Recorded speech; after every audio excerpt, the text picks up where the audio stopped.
आमर अखिल भारत संगठन हूँ विद्या भारती।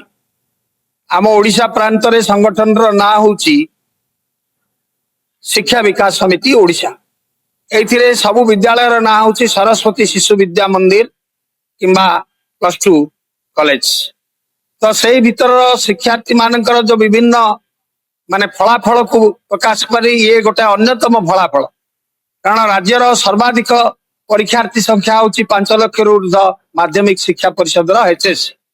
ये गोटे प्रथम कबाट कहले हम भविष्य में उच्च शिक्षा जावाई प्रथम भाव से मैट्रिक परीक्षा सफलता प्राप्त होगी आगु को आगु शिक्षा लाभ करुच्ची।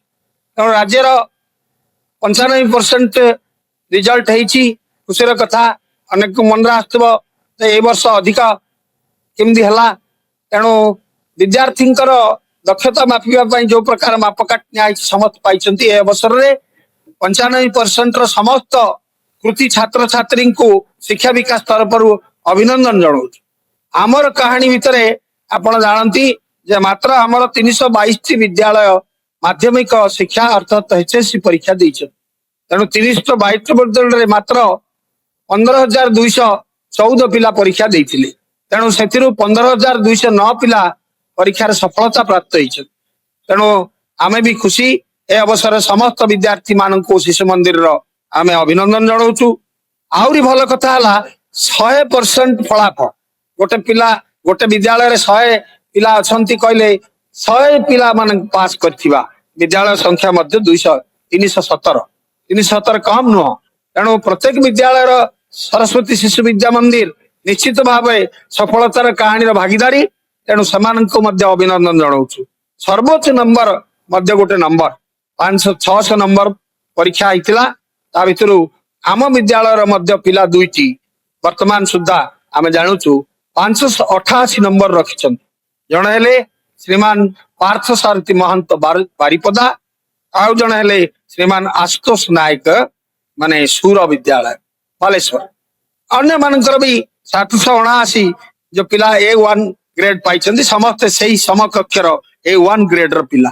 तेणु ए 2 जनकर नाम उल्लेख कराला। सर्वोच्च नंबर 582 भी अच्छी पुरी घोड़ा बजार सरस्वती शिशु मंदिर अच्छी नीलकंठ विद्या मंदिर भी अनेक विद्यार्थी 500 अच्छी नंबर रखिकी बहुत रही। तेणु ए सब से समस्त को आम अभिनंदन जनाऊँ। केवल A1 नाई A2 ग्रेड रे भी आमर हाराहारी देखा जदि 2,586 एवं B1 ग्रेड रे 3,674 एवं B2 ग्रेड रे 3,878 C ग्रेड रे मध्य 2,859 एभली जो आमर 15,209 पिला देइथिले ए पास करिसेंती समस्त सफलता को देखाउची। ए सफलता भितरे निश्चित भाव में माँ बापांकर योगदान रही। आमर कथा अभिभावक माने शुणी साहाय्य करिसेंती। तापर द्वितीय ईश्वर हिसाब से गुरुजी गुरुमा माने मार्गदर्शन जगी रखिंट एवं तांकर धी शक्ति को निजे भी सेमाने बढ़ाइबा पई शिक्षा विकास समिति रु मध्य आमे 90 रु अधिक नंबर रखिथिबा राज्यर सबु विद्यालय रु डाकी आनी की गोटे थर गोटे जगार सरस्वती विद्या मंदिर केशवधाम रे विभिन्न 2005 रु मेधावी मार्गदर्शन करूँ। मेधावी मार्गदर्शन रे ओडिशार वरेण्य विशेषज्ञ लेखक सबु विषय एक्सपर्ट मान को डाकिकी 3 दिन शिविर रही से मनर कथा देखिकी से भी विकास होउची एथिरे अनुभव करा होउची।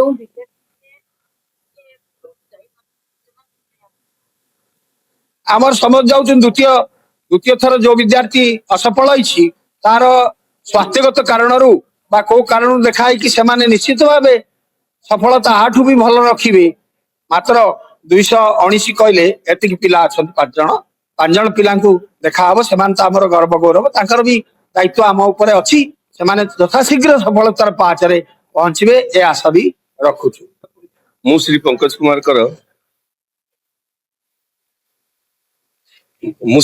कुमार कर शिक्षा विकास समिति विद्याभारती योजना जो अच्छी शिक्षा विकास समिति ओडिशार पूर्व संभाग संपादक अच्छी। वर्तमान जो ओडिशा सरकार जो रिजल्ट बाहर बोर्ड रिजल्ट बाहर से आपण मैंने निश्चित भाव जानी जे आज शिक्षा विकास समिति निश्चित भाव बहुत खुशी। କାରଣ ପିଲାମାନଙ୍କର ଯୋଉ କୃତିତ୍ୱ ଲାଭ କରିଛି ସାରା ଓଡ଼ିଶାରେ ଯୋଉ ସେମାନେ ନିଜ ରେଜଲ୍ଟ ପାଇଛି ସେଥିରେ ଶିକ୍ଷା ବିକାଶ ସମିତି ବହୁତ ଉତ୍ଫୁଲ୍ଲିତ ଏବଂ ବହୁତ ଖୁସି। ଏଥିରେ ଗୁରୁଜୀ ଗୁରୁମା ମାନଙ୍କର ମଧ୍ୟ ଶ୍ରେୟ ଦିଆଯିବ, ସେମାନଙ୍କର ଚେଷ୍ଟା, ବିଦ୍ୟାଳୟ ମାନଙ୍କର ପ୍ରଚେଷ୍ଟା ଏବଂ ବାପା ଅଭିଭାବକ ମାନଙ୍କର ମଧ୍ୟ ସହଯୋଗରେ ଆଜି ପିଲାମାନେ ଯୋଉ କୃତିତ୍ୱ ଲାଭ କରିଛନ୍ତି ସେଥିରେ ଶିକ୍ଷା ବିକାଶ ସମିତି ଉତ୍ଫୁଲ୍ଲିତ ଅଛି। ଏବଂ ଯୋଉ ପିଲାମାନେ କୃତିତ୍ୱ ଲାଭ କରିଛନ୍ତି ସେଥିପାଇଁ ଶିକ୍ଷା ବିକାଶ ସମିତି ଏକ ସ୍ୱତନ୍ତ୍ର ଯୋଜନା କରିଛି। ଏବଂ ସେ ଯୋଉମାନେ ମେଧାବୀ ପିଲା ଅଛନ୍ତି ସାରା ଓଡ଼ିଶାରେ ଶିକ୍ଷା ବିକାଶ ସମିତି ଯୋଜନାରେ ଯୋଉ ପିଲାମାନେ ଅଧ୍ୟୟନରତ ଥିଲେ, ବେଷ୍ଟ 10th ଅଛନ୍ତି 10 ଜଣଙ୍କୁ ଆମର ମେଧାବୀ ଅଭିନନ୍ଦନ ଆଗାମୀ 17 ତାରିଖ ଦିନ ବ୍ୟବସ୍ଥା କରାଯାଇଛି। ଏବଂ ସାରା ଓଡ଼ିଶାରେ ମେଧାବୀ ଅଭିନନ୍ଦନ କାର୍ଯ୍ୟକ୍ରମ ଜରିଆରେ 10 ଜଣ ପିଲାଙ୍କୁ 10 ଜଣରେ ଯଦି ତାଙ୍କ ଭିତରେ ଯୋଉମାନେ 2 ଜଣ 3 ଜଣ ବି ଥିବେ ଗୋଟେ ଗୋଟେ ମାର୍କରେ ଥାନ୍ତି ଏବଂ ବେଷ୍ଟ 10th ପିଲାଙ୍କୁ ଆମର ଅଭିନନ୍ଦନ ଜଣାଇବା ପାଇଁ ସ୍ୱତନ୍ତ୍ର ସାରା ଓଡ଼ିଶା ତରଫରୁ ଓଡ଼ିଶା ଶିକ୍ଷା ବିକାଶ ସମିତି ତରଫରୁ ଆଗାମୀ 17 ତାରିଖ ଦିନ କାର୍ଯ୍ୟକ୍ରମ କରିବା ପାଇଁ ଯୋଜନା କରାଯାଇଛି ଏବଂ ସେ ମେଧାବୀ ପିଲାମାନଙ୍କୁ ଅଭିନନ୍ଦନ କରାଯିବ। ଏବଂ ବେଷ୍ଟ 10th ରେ ହଉଛି 25 ଜଣ, ଗତ ବର୍ଷ 25 ଜଣ ଥିଲେ, ଏଇ ବର୍ଷ ମଧ୍ୟ 25 ଜଣ ଅଛନ୍ତି।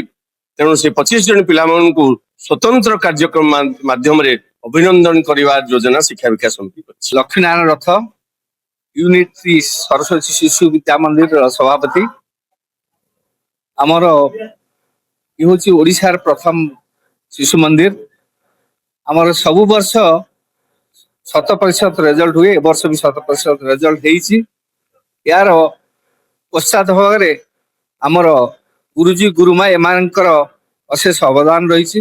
ସେମାନେ ସମ୍ପୂର୍ଣ୍ଣ ରୂପେ ତାଙ୍କର ଯତ୍ନ ନିଅନ୍ତି, ଶୈକ୍ଷିକ ହଉ କିମ୍ବା ନୈତିକ ଶିକ୍ଷା ସେମାନଙ୍କ ଦ୍ୱାରା ବହୁତ ଯତ୍ନ ନେଇକି ପାଠ ପଢାନ୍ତି, ବିଭିନ୍ନ ପ୍ରକାର ପ୍ରୟୋଗ ସବୁ କରନ୍ତି, ପରୀକ୍ଷା କରାନ୍ତି, ଯାହା ଫଳରେ କି ଆମେ ସର୍ବଭାରତ ସ୍ତରରେ ବର୍ତ୍ତମାନ ସରସ୍ୱତୀ ଶିଶୁ ମନ୍ଦିର ଶିକ୍ଷା ବିକାଶ ସମିତି ଯେମିତି ନାଁ କରିଛି, ଓଡ଼ିଶାରେ ମଧ୍ୟ ଆମ ଶିଶୁ ମନ୍ଦିର ସେଭଳି କାର୍ଯ୍ୟକ୍ରମରେ ଆଗକୁ ନେଇଛି ଏବଂ ଆଗାମୀ ଦିନରେ ଭଲ ମଣିଷଟିଏ ଗଢି ତୋଳିବା, ଭାରତବର୍ଷ ପାଇଁ ଭଲ ସାମାଜିକ ଗୋଟେ ଭଲ ଚରିତ୍ରବାନ ଲୋକକୁ ସୃଷ୍ଟି କରିକି ସମାଜକୁ ଦବା ଶିକ୍ଷା ବିକାଶ ସମିତି ଶିଶୁ ମନ୍ଦିରର ଇଏ ହଉଛି ଦାୟିତ୍ୱ। ସାମାଜିକ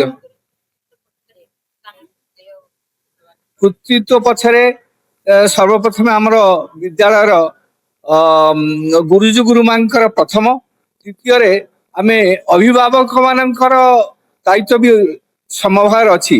ସେ ଯଦି ତାଙ୍କର ଦାୟିତ୍ୱ ସମଭାବରେ ସମ୍ପାଦନ ନ କରନ୍ତେ ହୁଏତ ଶିଶୁର ଏତିକି ସୁବିଧା ନ ମିଳିପାରିଥାନ୍ତା। ଆମେ ଉଭୟଙ୍କୁ ଦାୟିତ୍ୱ ଦଉଛୁ। ସେଥିପାଇଁ ତା ସହିତ ଶିକ୍ଷା ବିକାଶ ସମିତି ଯୋଉ ବ୍ୟବସ୍ଥା କରୁଛି ତା ପାଇଁ ଶିକ୍ଷା ବିକାଶ ସମିତିର ବି ପାରାଲେଲି ଦାୟିତ୍ୱ ରହୁଛି।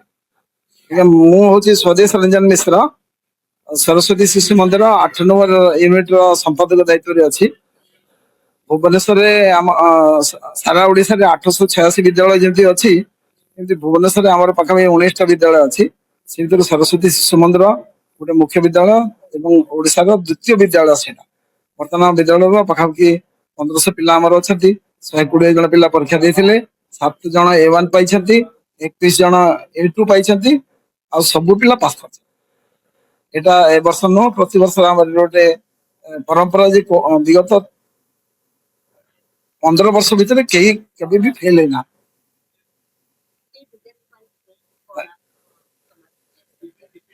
ଦେଖନ୍ତୁ, ସାମାଜିକ କଥା ଯଦି କହିବେ ବୋଲେ ସବୁଠୁ ବଡ ଦୁଃଖର ବିଷୟ ହଉଛି ଆମେ ସବୁ ଓଡିଆ କଥା କହୁଛେ, କିନ୍ତୁ ଓଡିଆ ମାଧ୍ୟମରେ ପିଲାଙ୍କୁ ପଢେଇବା ପାଇଁ କେହି ଆଗ୍ରହ ପ୍ରକାଶ କରୁନାହାନ୍ତି।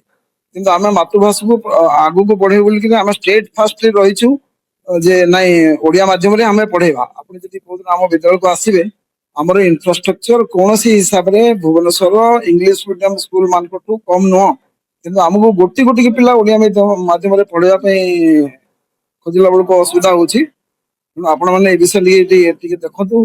ଫଳରେ ଯୋଉମାନେ ପ୍ରତିଷ୍ଠିତ ପରିବାରର ପିଲାମାନେ ଓଡିଆ ମିଡିୟମରେ କେହି ଆମର ପଢୁନାହାନ୍ତି, ତେଣୁ ତାର କୁପ୍ରଭାବ ନିଶ୍ଚିତ ଭାବରେ ଫଳାଫଳ ଉପରେ ପଡୁଛି। ଆମ ପିଲା ସେଇ ଏଥିରେ ବି ବେଷ୍ଟ ରେଜଲ୍ଟ ଦଉଛନ୍ତି, କିନ୍ତୁ ଆମ ସାଙ୍ଗରେ ଯଦି ଓଡିଆରେ ପାଠ ପଢିଲେ ତ ଭଲ କଥା, ଇଂଲିଶରେ ପଢେ ତ କିଛି ଅସୁବିଧା ନାହିଁ, କିନ୍ତୁ ଓଡିଆକୁ ଏମିତି ଆମେ ଅବହେଳା କଲେ ହବ ନାହିଁ। ପରବର୍ତ୍ତୀ ପିଢିକୁ ଆମକୁ ସମ୍ଭାଳିବା ପାଇଁ କଷ୍ଟ ହବ।